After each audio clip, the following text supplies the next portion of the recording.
2026년 8월 23일 주일 아침입니다. 3927 TV 주일 예배를 찾아주신 모든 분께 하나님의 극진하신 사랑과 하나님의 한량없는 은혜와 하나님의 무한하신 능력이 언제나 차고 넘치길 우리 주 예수 그리스도의 이름으로 축복합니다.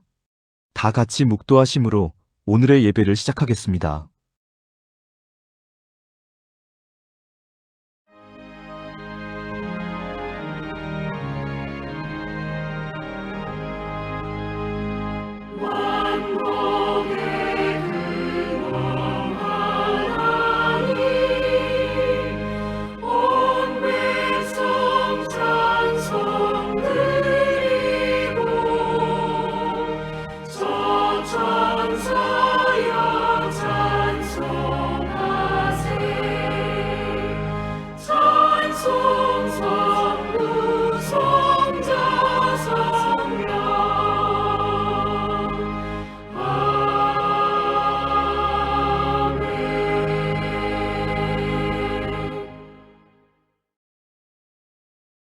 우리 함께 한 목소리로 찬송하겠습니다.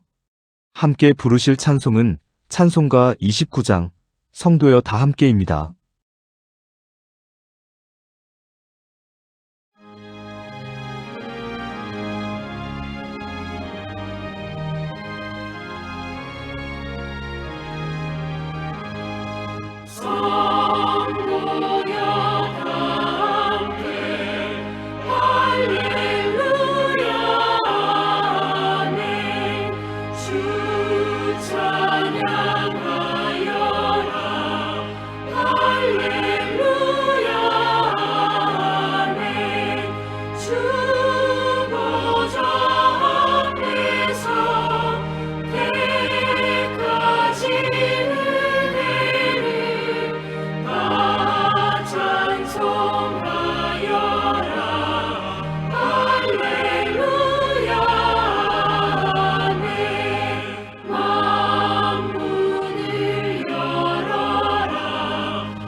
다 같이 머리 숙여 기도하겠습니다.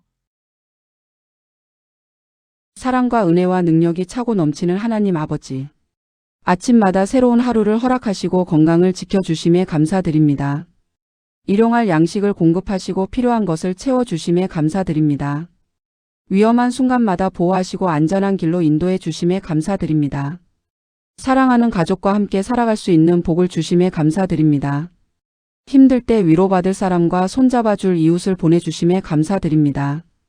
일할 수 있는 일터와 배울 수 있는 기회를 허락하심에 감사드립니다. 우리의 부족함과 실수에도 다시 시작할 기회를 주심에 감사드립니다.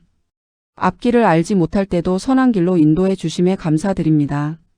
낙심할 때 소망을 주시고 지칠 때 다시 일어설 힘을 주심에 감사드립니다. 무엇보다 죄 많은 우리를 버리지 않으시고 예수 그리스도를 통하여 구원의 길을 열어주시며 언제나 우리와 동행해 주심에 감사드립니다. 이러한 은혜 가운데 살아가면서도 우리는 여전히 연약하여 수많은 문제 앞에서 두려워하고 염려하며 흔들릴 때가 많았음을 고백합니다. 가정의 문제와 자녀의 문제, 건강의 문제와 경제적인 어려움, 일터와 사업의 문제, 사람과의 관계에서 오는 상처와 갈등, 미래를 향한 걱정과 아무에게도 말하지 못한 마음속 깊은 곳의 아픔까지 이 시간 모두 하나님 앞에 내려놓습니다. 우리가 원하는 때에 우리가 원하는 방법으로 이루어지기만을 구하지 않게 하시고 가장 좋은 때를 아시는 하나님의 때를 기다리게 하시옵소서. 우리의 생각보다 높으신 하나님의 방법을 신뢰하게 하시며 지금 당장 응답이 보이지 않는다고 낙심하지 않게 하시옵소서. 때로는 기다림을 통하여 우리를 가르치시고 때로는 예상하지 못했던 길을 열어주시는 하나님의 손길을 믿게 하시옵소서. 우리가 맡겨드린 모든 문제가 하나님의 때에 하나님의 방식으로 가장 선하게 해결되는 은혜를 경험하게 하시옵소서. 남은 8월의 날들도 하나님께서 동행하여 주시고 우리의 말과 생각과 행동을 다스려 주셔서 어디에서 무엇을 하든 하나님의 사랑을 나타내며 살아가게 하시옵소서. 우리의 작은 신음까지 들으시며 우리 삶의 모든 순간을 책임져 주시는 하나님께 감사드리며 우리를 죄에서 구원하신 예수 그리스도의 이름으로 기도드립니다. 아멘. 3927 TV 주일 예배를 찾아주신 모든 분께 감사드립니다. 정말 자연의 신묘막측함을 실감하지 않을 수가 없습니다. 그렇게도 무더웠던 여름이었는데도 소서, 대서 다 지나고 초복, 중복, 말복을 지나 입추까지 다 보내고 오늘 처서를 맞으니 가을이 우리 곁에 성큼 다가온 느낌입니다. 그래도 방심하지 않았으면 좋겠습니다. 언제 무더위가 한 번 더 찾아올지 모르고 언제 태풍이 한반도를 찾아올지 모르고 언제 가뭄이 우리를 덮칠지 모릅니다. 사람이 인공지능을 만들 정도로 성장했더라도 신묘막측한 자연 앞에서는 한없이 낮은 존재임을 꼭 기억해야 합니다. 왜냐하면 자연은 사람의 영역이 아니라 하나님의 영역이기 때문입니다. 그렇다고 해서 하나님을 두려워할 필요는 전혀 없습니다. 하나님께서 주관하시는 자연의 조화는 모두 사람을 위한 것이기 때문입니다. 그 길에 함께 하시는 하나님을 찬송하겠습니다. 함께 부르실 찬송은 찬송가 261장 이 세상의 모든 죄를입니다.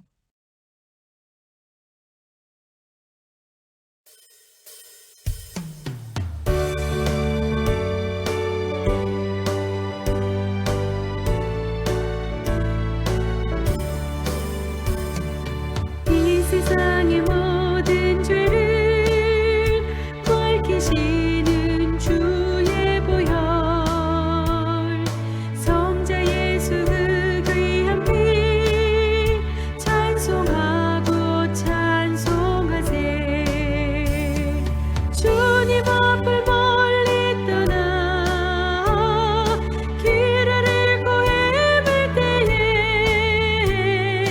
나의 뒤를 따라오사 친히 구원하셨도다. 긴 고도도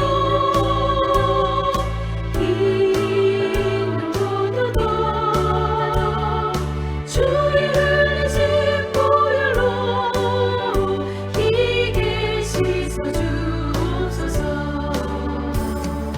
가시관을 쓰셨으니 피로 얼굴 물드셨고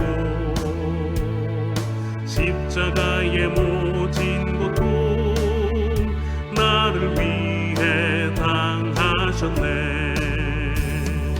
말로 형용할 수 없는 구세주의 구속하심 그 은혜와 크신 사랑 찬송하고 찬송하세. 긴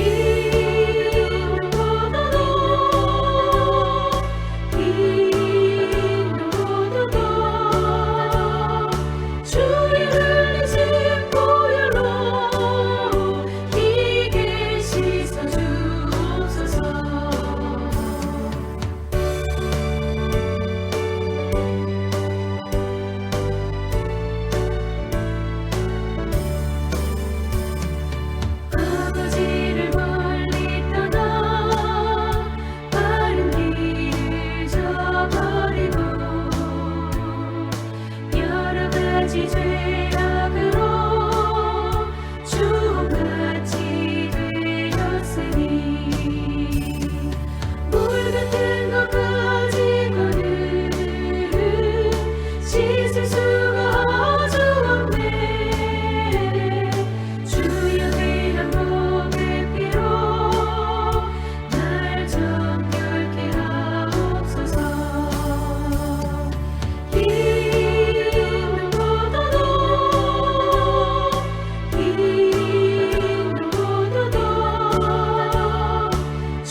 오늘 하나님께서 우리에게 주신 말씀은 요한복음 13장 36절로 14장 24절입니다. 다 같이 한 목소리로 합독하겠습니다. 시몬 베드로가 이르되 주여 어디로 가시나이까? 예수께서 대답하시되 내가 가는 곳에 내가 지금은 따라올 수 없으나 후에는 따라오리라. 베드로가 이르되 주여 내가 지금은 어찌하여 따라갈 수 없나이까? 주를 위하여 내 목숨을 버리겠나이다. 예수께서 대답하시되 내가 나를 위하여 내 목숨을 버리겠느냐? 내가 진실로 진실로 내게 이르노니 닭 울기 전에 내가 3번 나를 부인하리라. 너희는 마음에 근심하지 말라. 하나님을 믿으니 또 나를 믿으라. 내 아버지 집에 거할 곳이 많도다. 그렇지 않으면 너희에게 일렀으리라. 내가 너희를 위하여 거처를 예비하러 가노니 가서 너희를 위하여 거처를 예비하면 내가 다시 와서 너희를 내게로 영접하여 나 있는 곳에 너희도 있게 하리라. 내가 어디로 가는지 그 길을 너희가 아느니라. 도마가 이르되 주여 주께서 어디로 가시는지 우리가 알지 못하거늘 그 길을 어찌 알겠사옵나이까? 예수께서 이르시되 내가 곧 길이요 진리요 생명이니 나로 말미암지 않고는 아버지께로 올 자가 없느니라. 너희가 나를 알았더라면 내 아버지도 알았으리로다. 이제부터는 너희가 그를 알았고 또 보았느니라. 빌립이 이르되 주여 아버지를 우리에게 보여주옵소서. 그리하면 족하겠나이다. 예수께서 이르시되 빌립아 내가 이렇게 오래 너희와 함께 있으되 내가 나를 알지 못하느냐? 나를 본 자는 아버지를 보았거늘 어찌하여 아버지를 보이라 하느냐? 내가 아버지 안에 거하고 아버지는 내 안에 계신 것을 내가 믿지 아니하느냐? 내가 너희에게 이르는 말은 스스로 하는 것이 아니라 아버지께서 내 안에 계셔서 그의 일을 하시는 것이라. 내가 아버지 안에 거하고 아버지께서 내 안에 계심을 믿으라. 그렇지 못하겠거든 행하는 그 일로 말미암아 나를 믿으라. 내가 진실로 진실로 너희에게 이르노니 나를 믿는 자는 내가 하는 일을 그도 할 것이요 또한 그보다 큰 일도 하리니 이는 내가 아버지께로 감이라. 너희가 내 이름으로 무엇을 구하든지 내가 행하리니 이는 아버지로 하여금 아들로 말미암아 영광을 받으시게 하려 함이라. 내 이름으로 무엇이든지 내게 구하면 내가 행하리라. 너희가 나를 사랑하면 나의 계명을 지키리라. 내가 아버지께 구하겠으니 그가 또 다른 보혜사를 너희에게 주사 영원토록 너희와 함께 있게 하리니 그는 진리의 영이라. 세상은 능히 그를 받지 못하나니 이는 그를 보지도 못하고 알지도 못함이라. 그러나 너희는 그를 아나니 그는 너희와 함께 거하심이요 또 너희 속에 계시겠음이라. 내가 너희를 고아와 같이 버려두지 아니하고 너희에게로 오리라. 조금 있으면 세상은 다시 나를 보지 못할 것이로되 너희는 나를 보리니 이는 내가 살아있고 너희도 살아있겠음이라. 그날에는 내가 아버지 안에 너희가 내 안에 내가 너희 안에 있는 것을 너희가 알리라. 나의 계명을 지키는 자라야 나를 사랑하는 자니 나를 사랑하는 자는 내 아버지께 사랑을 받을 것이요 나도 그를 사랑하여 그에게 나를 나타내리라. 가룟신 아닌 유다가 이르되 주여 어찌하여 자기를 우리에게는 나타내시고 세상에는 아니하려 하시나이까?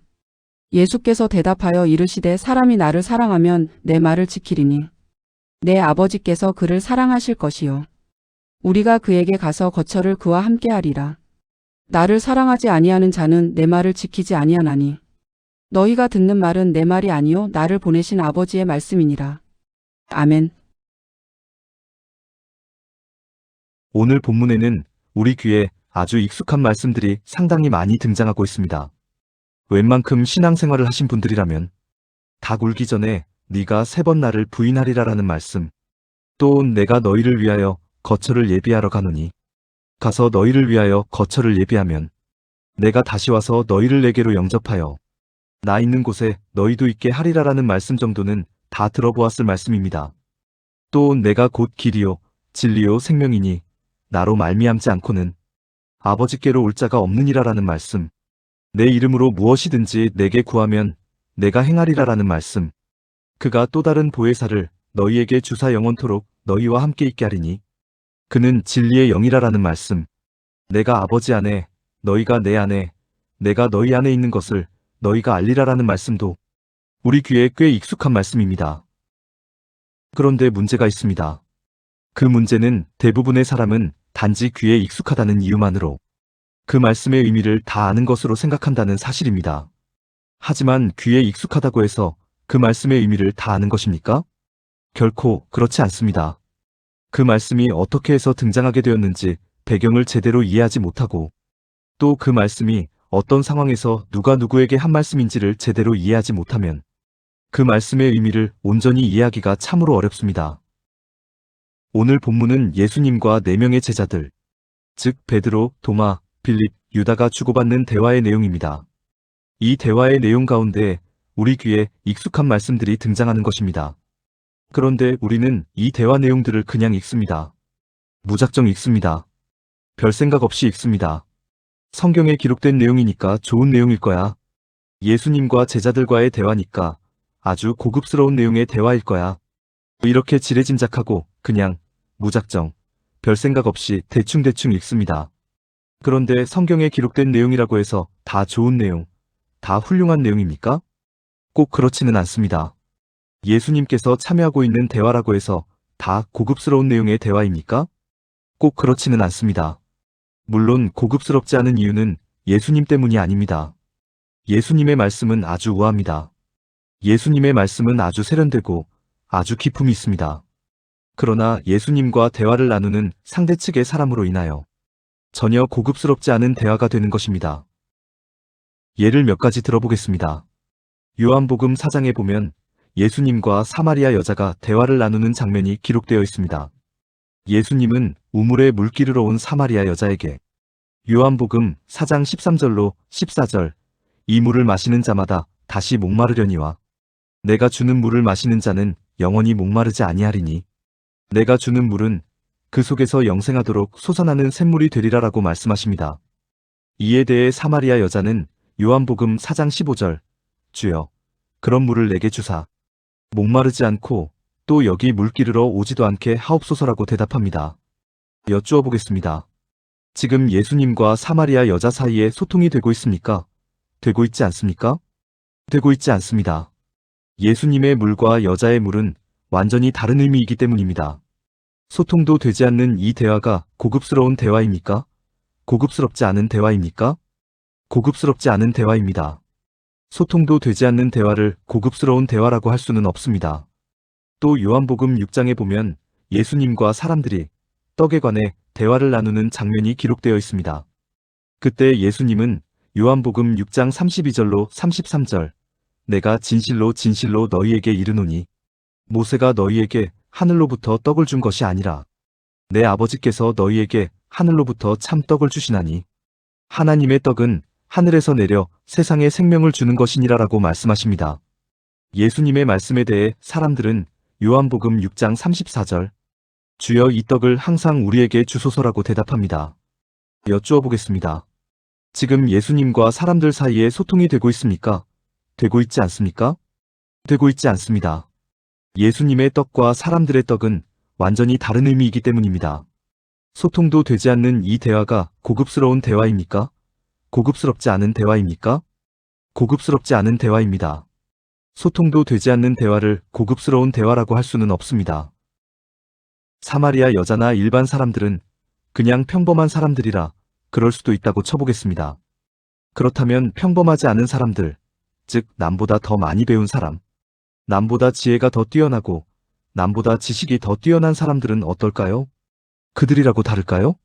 다르지 않습니다. 전혀 다르지 않습니다. 요한복음 3장에 보면 예수님께서 니고데모, 즉 바리새인이며 유대인의 지도자이며 이스라엘의 선생이라는 니고데모와 대화를 나누는 장면이 기록되어 있습니다. 그때 예수님께서 요한복음 3장 3절 진실로 진실로 내게 이르노니 사람이 거듭나지 아니하면 하나님의 나라를 볼 수 없느니라라고 말씀하십니다. 그러자 니고데모가 하는 말이 요한복음 3장 4절 사람이 늙으면 어떻게 날 수 있사옵나이까? 두 번째 모태에 들어갔다가 날 수 있사옵나이까라고 질문을 던집니다. 여쭈어 보겠습니다. 지금 예수님과 니고데모 사이에 소통이 되고 있습니까? 되고 있지 않습니까? 되고 있지 않습니다. 예수님께서 말씀하시는 거듭남과 니고데모가 생각하는 거듭남이 완전히 다르기 때문입니다. 이 대화가 고급스러운 대화입니까? 고급스럽지 않은 대화입니까? 고급스럽지 않은 대화입니다. 소통도 되지 않는 대화를 고급스러운 대화라고 할 수는 없습니다. 세 가지 예를 보신 것처럼 예수님과 사람들 사이의 대화는 소통도 제대로 되지 않는 대화이고 전혀 고급스럽지 않은 대화입니다. 왜 그렇습니까? 그 이유는 아주 간단합니다. 예수님은 늘 하나님의 일을 생각하며 하나님의 일을 말씀하시는데 사람들은 늘 사람의 일을 생각하며 사람의 일을 답하고 있기 때문입니다. 예수님은 늘 하나님의 수준과 하나님의 차원에서 말씀하시는데 사람들은 예수님의 말씀을 늘 사람의 수준과 사람의 차원으로 이해하며 답하기 때문입니다. 그렇다면 오늘 본문에 기록된 예수님과 네 제자들 사이의 대화는 어떨까요? 소통이 되는 대화일까요? 소통이 되지 않는 대화일까요? 소통이 되지 않는 대화입니다. 고급스러운 대화일까요? 고급스럽지 않은 대화일까요? 고급스럽지 않은 대화입니다. 왜냐하면 제자들도 앞선 사람들과 똑같은 사람들이기 때문입니다. 제자들도 하나님의 일을 생각하는 것이 아니라 사람의 일을 생각하고 있기 때문이고 제자들도 하나님의 수준과 하나님의 차원으로 말씀하시는 예수님의 말씀을 사람의 수준과 사람의 차원에서 받아들이고 있기 때문입니다. 사람들이 제자들에 대해 가장 많이 오해하는 것이 제자들은 뭔가 다를 것이라고 생각하는 것입니다. 예수님께서 뽑은 제자들이니까 뭐가 달라도 다를 것이라고 생각하는 것입니다. 그러나 절대로 그렇지 않습니다. 제자들도 다른 사람들과 하나도 다르지 않습니다. 제자들이라고 해서 신앙심이 더 두터운 것도 아니고 제자들이라고 해서 지혜와 지식이 더 훌륭한 것도 아니고 제자들이라고 해서 더 정의롭거나 더 순종적인 것이 아닙니다. 제자들도 다른 사람들과 똑같습니다. 오늘 성경은 바로 이것을 보여주려고 하는 것입니다. 제자들도 다른 사람들과 하나도 다를 게 없다는 것을 보여줌과 동시에 이런 제자들을 예수님께서 생명을 바치는 십자가 사역을 통해 결국은 훌륭한 제자로 변화시켜 내신다는 것을 보여주고자 하는 것입니다. 따라서 오늘 본문에 기록된 예수님과 제자들의 대화 내용을 바르게 이해하기 위해서는 지금 제자들의 상태가 어떤 상태이고 지금 제자들이 어떤 생각을 하고 있는지부터 이해하고 있어야 합니다. 먼저 제자들의 상태에 대해 말씀을 드리면 제자들은 지금 한껏 고무된 상태입니다. 예수님께서 예루살렘에 입성하셨습니다. 그때 사람들은 거리로 쏟아져 나와 요한복음 12장 13절 호산나 찬송하리로다 주의 이름으로 오시느니 곧 이스라엘의 왕이시여라고 외쳤습니다. 예수님을 왕이라고 찬송하며 환영하는 사람들의 모습을 보고 제자들이 고무되겠습니까? 고무되지 않겠습니까? 한껏 고무될 수밖에 없습니다. 또 예수님께서 제자들의 발을 씻어주셨습니다. 제자들은 이것을 어떻게 생각하겠습니까? 이제 곧 예수님께서 이스라엘을 로마로부터 해방하기 위한 해방전쟁을 시작하실 모양이다. 그래서 그동안 예수님을 묵묵히 따라다녔던 우리들의 수고를 위로해 주시고 치하해 주시는 모양이다. 이렇게 생각합니다. 즉 큰일을 앞두고 목욕제계하는 것과 같은 이치로 예수님의 세족식을 생각합니다. 이렇게 생각하는 제자들이 고무되겠습니까? 고무되지 않겠습니까? 한껏 고무될 수밖에 없습니다. 또 제자들은 자신들이 3년 넘게 예수님을 따라다니면서 꾸었던 꿈들이 조만간 이루어질 것이라고 생각하고 있습니다. 예수님께서 이스라엘을 로마로부터 해방하고 이스라엘의 왕으로 등극하면 자신들도 한 자리 크게 차지할 것이라는 꿈들이 곧 실현될 것이라고 생각하고 있습니다. 이렇게 생각하는 제자들이 고무되겠습니까? 고무되지 않겠습니까? 한껏 고무될 수밖에 없습니다. 그런데 제자들의 상태, 제자들의 꿈이 하나님의 일과 관련된 것입니까? 사람의 일과 관련된 것입니까? 사람의 일과 관련된 것입니다. 제자들이 하나님 나라를 추구하는 꿈을 꾸고 있는 것입니까? 아니면 사람의 나라를 추구하는 꿈을 꾸고 있는 것입니까? 사람의 나라를 추구하는 꿈을 꾸고 있는 것입니다. 따라서 하나님의 일을 말씀하시며 하나님의 나라를 추구하는 예수님과 사람의 일을 말하며 사람의 나라를 추구하는 제자들 사이의 대화는 완벽하게 겉돌 수밖에 없습니다. 바로 이런 상황을 이해하신 상태에서 오늘 본문을 보셔야 합니다. 그럼 예수님과 베드로의 대화부터 살펴보겠습니다.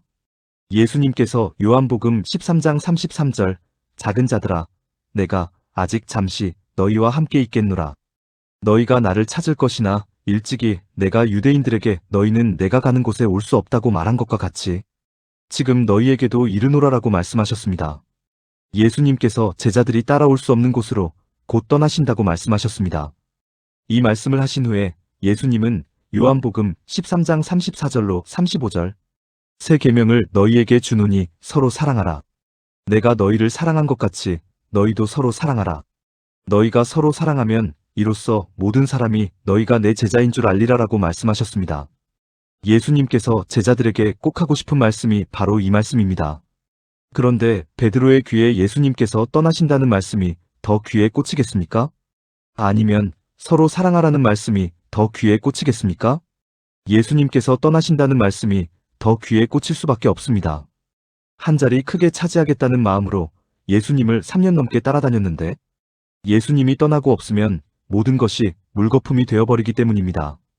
그래서 나타나는 베드로의 반응이 요한복음 13장 36절 주여 어디로 가시나이까라는 반응과 요한복음 13장 37절 주여 내가 지금은 어찌하여 따라갈 수 없나이까 주를 위하여 내 목숨을 버리겠나이다라는 반응입니다. 오직 사람의 일을 생각하고 오직 사람의 나라를 추구하는 베드로의 귀에 예수님의 다른 말씀은 들어오지 않습니다. 예수님이 떠나신다는 말씀밖에 들어오지 않습니다. 정작 들어야 할 것은 듣지 못하고 굳이 듣지 않아도 되는 것만 귀에 꽂히는 것입니다. 그런데 베드로는 떠나신다는 예수님의 말씀을 어떤 식으로 이해하고 있습니까? 예수님께서 떠나신다는 말씀을 로마로부터의 해방전쟁에서 예수님이 목숨을 잃을지도 모른다는 말씀으로 이해하고 있습니다. 그러기에 자신이 목숨을 바쳐서라도 예수님을 지켜주겠다고 다짐하는 것입니다. 어떤 일이 있어도 예수님이 죽음에 이르지 않도록 지켜주겠다고 충성맹세를 하는 것입니다. 그렇습니다. 베드로는 예수님께서 말씀하시는 죽음의 의미를 전혀 이해하지 못하고 있습니다. 지금 베드로는 오직 사람의 일, 사람의 나라만을 생각하고 있기 때문입니다. 그런데 예수님은 베드로가 보인 이 반응의 의미를 아실까요? 모르실까요? 당연히 아십니다. 그렇다면 예수님은 베드로가 보인 반응을 바로 잡아주셔야 하는 게 이치에 맞습니다. 베드로야, 내가 떠난다는 말이 네가 생각하는 그런 의미가 아니란다.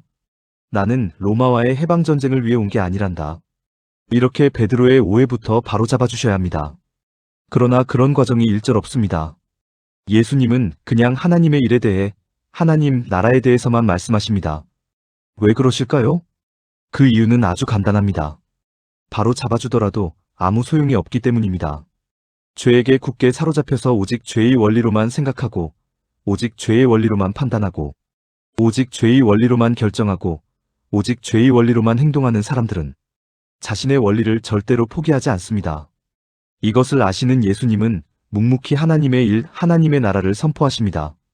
지금 당장은 알아듣지 못하지만 때가 되면 예수님의 말씀이 제자들에게 저절로 기억날 것이고 제자들에게 저절로 깨달아질 것이기 때문입니다. 여하튼 베드로는 주여 어디로 가시나이까라고 물었습니다. 이 질문에 대해 예수님은 거처를 마련하러 간다고 말씀하십니다. 그 말씀이 요한복음 14장 2절로 3절 내가 너희를 위하여 거처를 예비하러 가노니 가서 너희를 위하여 거처를 예비하면 내가 다시 와서 너희를 내게로 영접하여 나 있는 곳에 너희도 있게 하리라라는 말씀입니다. 그런데 거처를 예비하러 간다는 이 말씀이 무엇에 관한 말씀입니까? 바로 곧 있을 예수님의 십자가 사역을 의미하는 말씀입니다. 즉 예수님 자신이 십자가에 달려 죽으시고 죽은 지 사흘 만에 부활하시고 부활하신 후 이 땅에 잠시 계시다가 승천하셔서 성령을 보내주시면 사람이 죄로부터 해방되어 구원을 얻을 것이라는 의미의 말씀입니다. 베드로가 생각하는 것처럼 로마와의 해방전쟁에서 목숨을 잃는다는 의미도 아니고 오늘날 우리들이 일반적으로 생각하고 있는 것처럼 천국이라는 장소에 우리가 죽어서 살 곳을 준비하신다는 의미도 아닙니다. 예수님은 지금 자신의 십자가 사역을 선포하시는 것입니다. 바로 구원을 선포하시는 것입니다. 그런데 요한복음 14장 4절 내가 어디로 가는지 그 길을 너희가 아느니라라는 말씀이 잘 이해가 안 갑니다. 왜냐하면 제자들은 예수님께서 가시고자 하는 길의 의미를 전혀 모르기 때문입니다. 따라서 이 말씀은 제자들이 그 길을 실제로 알고 있다는 의미가 아니라 제자들은 그 길을 알고 있어야 하는데 모르고 있다는 의미의 반어적 표현의 말씀입니다. 예수님께서 자신의 십자가 사역과 관련된 말씀을 이미 수도 없이 하셨기 때문에 예수님의 길이 어떤 길인지 알고 있어야 하는데 전혀 눈치조차 채지 못하고 있다는 의미의 반어적 표현의 말씀입니다. 이 표현 속에 예수님의 안타까움이 진하게 배어 있음을 느낄 수 있습니다. 예수님께서 내가 어디로 가는지 그 길을 너희가 아느니라라고 반어적으로 말씀하셨습니다. 물론 이 말씀은 하나님의 일과 관련된 말씀이고 하나님 나라와 관련된 말씀입니다. 그리고 여기에서 길은 인류를 죄로부터 구원하기 위한 예수님의 십자가 사역을 의미합니다. 죄인을 하나님의 자녀, 하나님의 성도로 변화시키기 위한 예수님의 십자가 사역을 의미하는 길입니다. 그런데 이 말씀을 도마는 요한복음 14장 5절 주여, 주께서 어디로 가시는지 우리가 알지 못하거늘 그 길을 어찌 알겠사옵나이까라는 반응으로 받습니다. 예수님께서 마음에 근심하지 말라고 위로하셨고 나를 믿으라고 권면하셨고 내 아버지 집에 거처할 곳이 많다고 말씀하셨고 거처를 예비하러 간다고 말씀하셨고 다시 와서 영접할 거라고 말씀하셨습니다. 그런데 도마는 이 중요한 말씀들을 다 흘려보내고 오직 길에만 관심을 보이는 것입니다. 여쭈어 보겠습니다. 오직 길에만 관심을 보이는 도마의 반응이 하나님의 일, 하나님의 나라와 관련된 반응이겠습니까? 아니면 사람의 일, 사람의 나라와 관련된 반응이겠습니까? 전자이겠습니까? 후자이겠습니까? 후자입니다. 도마의 상태, 도마의 생각도 베드로의 상태, 베드로의 생각과 똑같습니다. 즉 도마 역시 예수님의 예루살렘 입성과 세족식으로 한껏 고무된 상태이고 이제 곧 자신의 꿈이 성취될 것으로 생각하고 있습니다. 그런 도마에게 예수님의 다른 말씀은 들어오지 않습니다. 오직 자신이 관심을 갖고 있는 말씀, 즉 길에 관한 이야기만 귀에 꽂히게 되어 있습니다. 그렇다면 도마가 생각하는 길은 어떤 길이겠습니까? 우리가 그 길을 어찌 알겠사옵나이까라고 도마가 그랬는데 도마가 알고 싶어하는 길, 도마가 예수님께 기대하는 길은 어떤 길이겠습니까? 그 길은 언제, 어디서, 어떻게 로마를 공격하는 것인지 계획과 작전입니다. 이제 예루살렘에 들어왔습니다. 곧 로마 총독 빌라도를 공격하러 갈 거라고 도마는 생각하고 있습니다. 그 공격 계획과 공격 작전을 도마는 알고 싶은 것입니다. 그런데 예수님께서 계획과 작전에 대해 말씀을 해주신 적이 있습니까? 없습니까? 없습니다. 왜 없습니까? 애당초 그런 계획과 그런 작전은 없었기 때문입니다. 예수님께서 이 땅에 오신 목적과 아무 상관이 없는 일이기 때문에 그런 계획, 그런 작전은 애당초 없었습니다. 그런데 예수님은 그 길을 너희가 아느니라라고 말씀하셨습니다. 도마가 원하는 길을 한 번도 알려주지 않았으면서 너희가 그 길을 알고 있다고 말씀하십니다. 도마가 답답할까요? 답답하지 않을까요? 당연히 답답합니다. 답답해서 미칠 지경입니다. 그래서 나타나는 반응이 그 길을 어찌 알겠사옵나이까라는 반응입니다. 이렇게 사람의 일, 사람의 나라만을 생각하고 있는 도마에게 예수님은 하나님의 일, 하나님의 나라에 관한 말씀만 하십니다. 도마의 오해를 바로잡는 과정이 없습니다. 그래봐야 아무 소용이 없기 때문입니다. 예수님은 묵묵히 하나님의 일, 하나님의 나라에 대해서만 말씀하십니다. 그 말씀이 요한복음 14장 6절 내가 곧 길이요 진리요 생명이니 나로 말미암지 않고는 아버지께로 올 자가 없느니라라는 말씀입니다. 이 말씀에 대해 특별히 부연 설명할 필요가 없습니다. 여러분들도 이미 그 의미를 잘 알고 계시기 때문입니다. 그렇습니다. 예수님을 통해서만 구원에 이를 수 있습니다. 예수님을 통해서만 진리에 이를 수 있습니다. 예수님을 통해서만 하나님에 대해 살아있는 자, 즉 생명에 이를 수 있습니다. 예수님의 십자가 사역을 통하지 않고서는 아무도 하나님께로 나아갈 수 없습니다. 즉, 지금 예수님은 자신의 십자가 사역을 선포하고 계시는 것입니다. 그리고 자신이 십자가 사역을 완성하면 지금까지는 너희들이 나를 바르게 알아보지 못했으나 이제부터는 나를 바르게 알아보게 될 것이고 더불어 하나님도 바르게 알고 하나님도 바르게 보게 될 거라고 말씀하십니다. 그 말씀이 요한복음 14장 7절 너희가 나를 알았더라면 내 아버지도 알았으리로다. 이제부터는 너희가 그를 알았고 또 보았느니라라는 말씀입니다. 그런데 너희가 그를 알았고 또 보았느니라라는 예수님의 이 말씀을 제자들은 또 오해합니다. 어떻게 오해할까요? 어떤 오해인지 확인을 위해 먼저 여쭈어 보겠습니다. 제자들은 지금 예수님을 하나님께서 보내신 하나님의 아들이라고 믿을까요? 믿지 않을까요? 믿습니다. 믿고 있습니다. 믿고 있기 때문에 3년 넘게 예수님을 따라다닌 것입니다. 믿지도 않는데 3년 넘게 따라다닐 바보는 없습니다. 그런데 제자들은 하나님께서 예수님을 보내신 이유가 무엇이라고 생각하고 있을까요? 보기를 드리겠습니다. 1번. 온 인류를 죄로부터 구원하기 위해 하나님께서 예수님을 보내셨다고 생각하고 있다. 2번.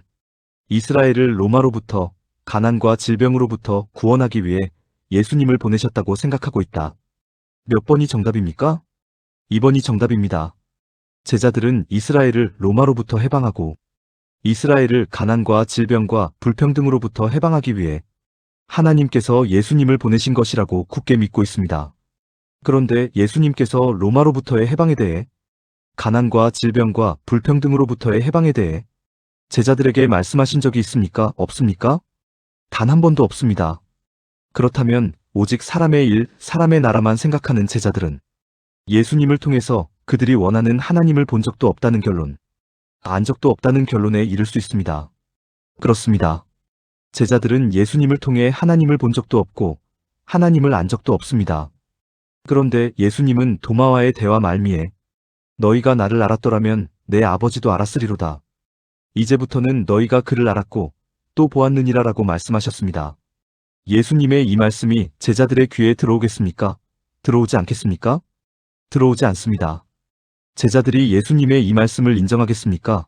인정하지 않겠습니까? 인정하지 않습니다. 그래서 빌립이 요한복음 14장 8절 주여 아버지를 우리에게 보여주옵소서 그리하면 족하겠나이다라는 반응을 나타내는 것입니다. 예수님, 당신은 하나님의 아들로 오신 그리스도 맞으시지요? 이스라엘을 로마로부터 또 가난과 질병과 불평등으로부터 해방하기 위해 하나님께서 보내신 그리스도 맞으시지요? 그럼 하나님을 보여주셔야지요? 로마를 공격하기 위한 하나님의 계획은 어떤 계획이고 하나님의 작전은 어떤 작전인지 그것을 알려주셔야지요? 그것만 알려주시면 우리가 앞장서서 돌격할게요. 예수님은 그저 하나님의 계획과 작전만 알려주시면 되는 거예요. 이렇게 빌립은 말하고 있는 것입니다. 오직 사람의 일, 사람의 나라만 생각하는 빌립을 발견하게 됩니다. 여쭈어 보겠습니다. 하나님은 이렇게 생각하고 이렇게 요구하는 빌립에게 네가 오해하고 있다고 그 오해를 바르게 잡아주실까요? 아니면 그 과정을 생략하실까요? 생략하십니다. 왜 그렇습니까? 지금 오해를 바르게 잡아준다고 해서 3년 넘게 쌓인 오해가 순식간에 풀릴 수 없다는 것을 예수님은 너무나 잘 알고 계시기 때문입니다. 그래서 예수님은 그저 하나님의 일에 대해, 하나님의 나라에 대해 묵묵히 가르쳐 주실 뿐입니다. 때가 되면 말씀이 저절로 기억나고 저절로 깨달아지기 때문입니다. 예수님은 우선 하나님과 자신과의 관계에 대해 자세하게 설명해 주십니다. 자신은 하나님으로부터 왔으며 하나님의 말씀대로 하나님의 방식대로 행할 뿐이라고 말씀하십니다. 그 내용이 요한복음 14장 10절로 11절 내가 아버지 안에 거하고 아버지는 내 안에 계신 것을 네가 믿지 아니하느냐? 내가 너희에게 이르는 말은 스스로 하는 것이 아니라 아버지께서 내 안에 계셔서 그의 일을 하시는 것이라. 내가 아버지 안에 거하고 아버지께서 내 안에 계심을 믿으라. 그렇지 못하겠거든 행하는 그 일로 말미암아 나를 믿으라라는 말씀입니다. 또 예수님은 자기를 보내신 하나님께로 돌아가실 것이라고 말씀하십니다. 그 내용이 요한복음 14장 12절 이는 내가 아버지께로 감이라라는 내용입니다. 그러나 하나님께 돌아가는 것으로 끝이 아니라고 말씀하십니다. 하나님께서 또 다른 보혜사를 보내주실 것이며 그 진리의 영이 언제나 제자들과 함께하는 가운데 제자들의 삶을 도우실 것이라고 말씀하십니다. 그러니 너희는 아무 걱정하지 말고 내가 너희에게 준 새 계명, 즉 서로 사랑하라는 새 계명을 잊지 말고 행하며 살아달라고 말씀하십니다. 그렇게 하면 나도 너희들에게 모습을 보여줄 거라고 말씀하십니다. 그 내용이 요한복음 14장 21절 나의 계명을 지키는 자라야 나를 사랑하는 자니 나를 사랑하는 자는 내 아버지께 사랑을 받을 것이요 나도 그를 사랑하여 그에게 나를 나타내리라라는 내용입니다. 나도 그를 사랑하여 그에게 나를 나타내리라라는 이 말씀이 어떤 의미입니까? 예수님께서 그에게 직접 나타나시겠다는 의미의 말씀입니까? 그런 의미가 아닙니다. 예수님의 계명, 즉 서로 사랑하라는 예수님의 계명대로 살면 다른 사람들이 그 사람 속에서 예수님을 보게 된다는 의미입니다. 다른 사람들이 그 사람 속에서 하나님을 보게 된다는 의미입니다. 예수님께서 직접 나타나시는 것이 아닙니다. 주여, 아버지를 우리에게 보여주옵소서 그리하면 족하겠나이다라는 빌립의 요구에 예수님은 하나님의 일, 하나님의 나라에 대해 이런저런 말씀을 많이 하셨습니다. 그리고 그 말씀은 나의 계명을 지키는 자라야 나를 사랑하는 자니 나를 사랑하는 자는 내 아버지께 사랑을 받을 것이요 나도 그를 사랑하여 그에게 나를 나타내리라라는 말씀으로 끝을 맺습니다. 그런데 빌립의 요구에 대해 예수님께서 답하셨던 말씀의 대부분을 흘려버리고 오직 나타내리라라는 표현에 꽂힌 제자가 하나 있었습니다. 그 제자가 누구입니까? 그 제자가 바로 유다입니다. 예수님을 은 30에 팔아먹은 가룟 유다가 아니라 야고보의 아들로 다데오라고도 불린 유다입니다.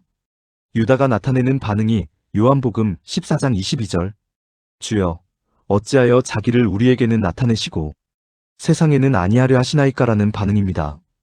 이 반응의 의미는 어떤 의미일까요? 유다도 베드로와 다르지 않습니다. 유다도 도마와 빌립과 다르지 않습니다. 유다도 하나님의 일, 하나님의 나라를 생각하는 사람이 아니라 사람의 일, 사람의 나라만을 생각하는 사람입니다.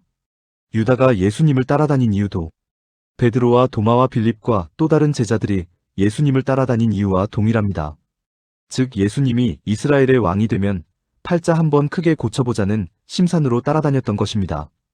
그런데 예수님께서 자기의 계명을 지키는 자에게만 나타나시겠다고 말씀하셨습니다. 유다는 이것이 이해가 가지 않는 것입니다. 유다 생각에 예수님은 로마로부터, 가난과 질병으로부터, 불평등으로부터 이스라엘을 해방하기 위해 메시아로 오신 분입니다. 그리스도로 오신 분입니다. 이런 분은 반드시 이스라엘의 왕이 되어서 모든 사람에게 그를 나타내 주어야 합니다. 그런데 예수님은 그러지 않겠다고 하십니다. 유다는 이것이 답답한 것입니다. 그래서 하는 말이 주여 어찌하여 자기를 우리에게는 나타내시고 세상에는 아니하려 하시나이까라는 말입니다. 지금 유다는 예수님께 왜 이스라엘의 왕위에 오를 생각은 하지 않으시냐고 따지고 드는 것입니다. 예수님이 이스라엘의 왕위에 오르셔야 우리도 한 자리 크게 차지할 수 있고 그것을 위해 우리가 3년 넘게 따라다녔는데 지금 무슨 말씀을 하고 있느냐고 따지고 있는 것입니다. 이런 유다를 예수님은 나무라거나 책망하지 않습니다. 유다의 생각을 바르게 잡아주려고 하지도 않습니다. 예수님은 애당초 제자들의 생각을 모두 알고 있기 때문입니다. 또 예수님께서 십자가 사역을 완성하고 성령을 보내주기 전까지는 아무리 예수님께서 잘 가르쳐 주더라도 그들이 결코 변할 수 없다는 것을 알고 있기 때문입니다. 그래서 예수님은 묵묵히 하나님의 일에 대해서만 말씀하십니다. 그 말씀이 요한복음 14장 23절로 24절 사람이 나를 사랑하면 내 말을 지키리니 내 아버지께서 그를 사랑하실 것이요 우리가 그에게 가서 거처를 그와 함께 하리라. 나를 사랑하지 아니하는 자는 내 말을 지키지 아니하나니 너희가 듣는 말은 내 말이 아니요 나를 보내신 아버지의 말씀이니라라는 말씀입니다. 여러분께 여쭈어 보겠습니다. 사람 중에 예수님을 사랑하며 예수님의 말씀을 지킬 사람이 있습니까? 없습니까? 없습니다. 모든 사람은 죄에 사로잡혀 죄의 원리로 생각하고 판단하고 결정하고 행동하기에 예수님을 사랑하며 예수님의 말씀을 지킬 사람은 없습니다. 정반대로 예수님을 사랑하지 아니하고 예수님의 말씀을 지키지 아니하는 사람만 존재할 뿐입니다. 그런데 예수님은 사람이 나를 사랑하면 내 말을 지키리니 내 아버지께서 그를 사랑하실 것이요 우리가 그에게 가서 거처를 그와 함께 하리라. 나를 사랑하지 아니하는 자는 내 말을 지키지 아니하나니 너희가 듣는 말은 내 말이 아니요 나를 보내신 아버지의 말씀이니라라고 말씀하십니다. 그렇다면 이 말씀의 의미가 무엇이겠습니까? 죄에 사로잡혀 예수님을 사랑할 수 없는 사람을 기필코 예수님을 사랑하는 존재로 만들어내시겠다는 선언입니다. 죄에 사로잡혀 예수님의 말씀을 지킬 수 없는 사람을 기필코 예수님의 말씀을 지킬 수 있는 존재로 만들어내시겠다는 선언입니다. 죄에 사로잡혀 죄의 거처에서 살아갈 수밖에 없는 사람을 기필코 구원해서 하나님의 원리가 차고 넘치는 거처에서 살아갈 수 있도록 만들어내시겠다는 선언입니다. 즉 지금 예수님은 자신에게 곧 닥칠 십자가 죽음과 그 십자가 죽음의 의미와 결과를 제자들에게 선포하는 것입니다. 말씀을 맺겠습니다. 오늘 예수님과 4명의 제자들이 나눈 대화를 살펴보았습니다. 제자들은 오직 사람의 일만을 생각하고 있고 오직 사람의 나라만을 추구하고 있음을 확인할 수 있었습니다. 이런 제자들이었기에 예수님께서 십자가에 달려 죽음을 맞자 그들은 모두 뿔뿔이 흩어져 각자의 길로 떠났던 것입니다. 예수님께서 죽은 지 사흘 만에 부활하실 거라고 그렇게 많이 말씀하셨지만 그 사흘을 기다리지 못하고 모두 예수님을 버렸던 것입니다. 그런데 문제는 이런 제자들이 아닙니다. 문제는 오늘날의 우리들입니다. 제자들은 예수님이 누구신지, 예수님의 사역이 무엇인지, 예수님의 사역 의미가 무엇인지 몰라서 그랬을 수도 있습니다. 그러나 성경을 소유하고 있는 오늘날의 우리는 이 모든 것을 알고 있습니다. 이 모든 것을 알고 있음에도 불구하고 오늘날 우리들이 예수님을 버린 제자들처럼 예수님을 버리지 않았는지 돌아보지 않을 수 없습니다. 서로 사랑하라는 예수님의 계명을 버리고 목사들이 오직 자신의 유익과 이익만을 사랑하고 있지는 않은지, 성도들이 오직 자신의 유익과 이익만을 사랑하고 있지는 않은지 돌아보지 않을 수 없습니다. 세상의 모든 목사가 그러할지라도, 세상의 모든 성도가 그러할지라도 3927TV의 가족들만큼은 서로 사랑하라는 예수님의 계명을 언제나 기억하실 수 있기를 주님의 이름으로 축원합니다. 자신을 사랑하고 이웃을 사랑하고 세상을 사랑할 수 있기를 주님의 이름으로 축원합니다. 하나님께서 주신 은혜의 말씀을 다시 한번 생각하면서 하나님께 찬송드리겠습니다. 함께 부르실 찬송가는 찬송가 502장 빛의 사자들이여입니다.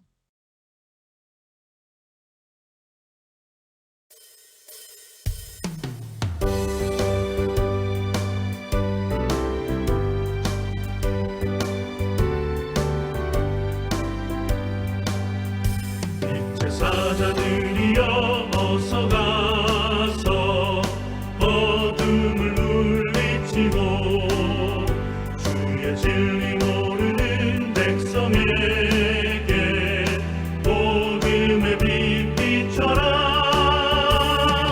빛의 사자들이여 복음의 빛 비춰라. 죄로운 밤 밝게 비춰라. 빛의 사자들이여 선한 사역 위하여 힘을 내라. 주 함께 하시겠네. 주의 크신 사랑을 전파하며 복음의 빛 비춰라. 빛의 사자들이여 복음의 빛 비춰라. 죄로운 밤 밝게 비춰라. 빛의 사자들이여 주님 부탁하신 말 순종하여 이 진리 전파하라. 산을 넘고 물 건너 힘을 다해 복음의 빛 비춰라. 빛의 사자들이여 복음의 빛 비춰라. 죄로운 밤 밝게 비춰라. 빛의 사자들이여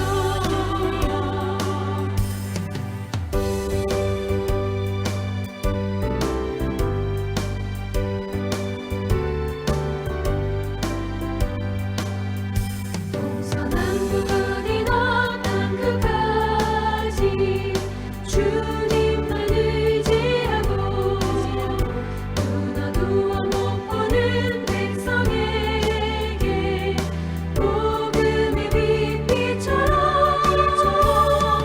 빛의 사자들이여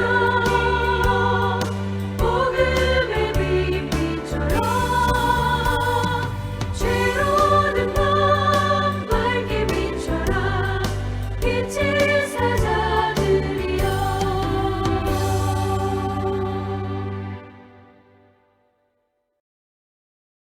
기도와 축도로 2026년 8월 23일의 모든 예배 순서를 마치도록 하겠습니다. 우리 구원의 유일한 길인 주님을 찬양합니다. 우리 모든 삶의 유일한 진리인 주님을 찬송합니다. 우리 삶의 유일한 생명인 주님께 감사합니다. 길이요, 진리요, 생명이신 주님의 십자가 은혜로 말미암아 우리가 새로운 피조물이 되었음을 믿습니다. 겉사람을 벗어버리고 속사람이 되었음을, 옛사람을 벗어버리고 새사람이 되었음을, 육에 속한 사람을 벗어버리고 영에 속한 사람이 되었음을 믿습니다. 주님의 은혜로 우리가 하나님의 사람이 되었으니 하나님의 심정과 마음과 성품과 속성과 가치와 원리에 맞는 삶을 살아갈 수 있도록 은혜의 은혜를 더하여 주시옵소서. 이제는 천지 만물을 창조하시고 그 천지 만물을 다스리는 자로 사람을 세우신 성부 하나님의 한량없는 은혜와 죄의 사슬에 묶여 헤어날 수 없는 사람을 십자가 죽음으로 구원하신 성자 예수 그리스도의 극진하신 사랑과 우리가 언제나 온전한 길, 형통한 길, 의로운 길, 행복한 길을 걸어갈 수 있도록 보호하시고 인도하시는 성령님의 무한하신 능력이 하나님의 모든 백성 위에 영원토록 함께 하시길 간절히 축원하옵나이다. 아멘.